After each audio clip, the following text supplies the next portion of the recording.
So today I'm going to do another tourist wine so you don't have to. Remember last time we did this Gallo-Roman one, and today we're going to do one called Hydromel. Now these are wines that you find in these Roman history tourist sites in the south of France. They're made really specifically for tourists. They're meant to be representations of wines that would have existed in the Roman era or in earlier times. Something that's meant to bring tourists in and get a little bit of extra money from them when they're visiting the sites. So we did the Gallo-Roman one, and it was a big no. Just really not a very pleasant wine.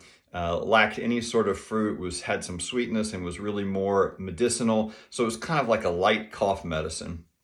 Hydromel, I don't have a lot better expectations for, but let's see what happens. I'm going to open it and we'll give it a taste. So as I mentioned before, when you're in the Languedoc, you can actually get really, really good wines for very low prices around here. You go in the grocery store, you can get bottles that are 3, 4, 5 euros, and they're actually pretty good. And if you go to the wineries themselves, you don't have to spend a whole lot more money, and you can get really, really nice wines. So it's one of the really good benefits of being in the Languedoc. It's so underappreciated here because it used to be the home of really cheap table wine, but the industry has really improved. It's now one of the homes of the organic movement, so a lot of organic and natural wines down here in the Languedoc. This, however, is not what you should be drinking, the Hydromel, but we're going to try it because you're going to see it. You're probably going to be interested in what it tastes like, or you're going to wonder what it tastes like at least, and I'm going to try to keep you from buying it. All right, so how does this pour?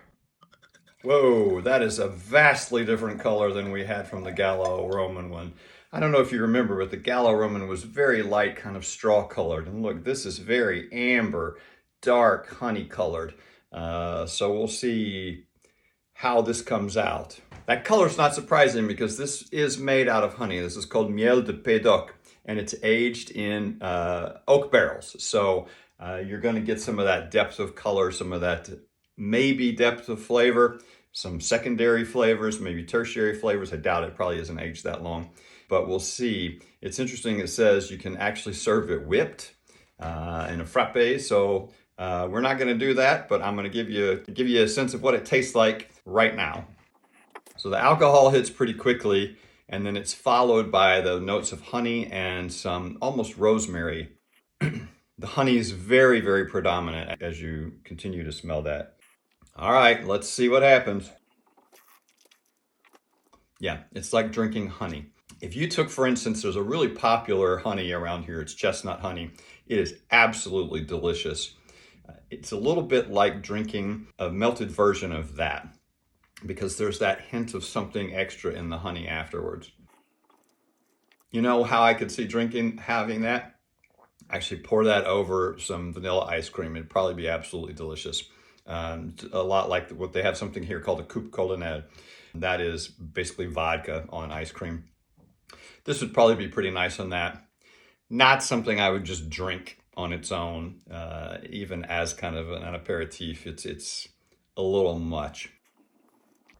I will say, however, it's better than the Gallo-Roman one we did, but still not something, wow.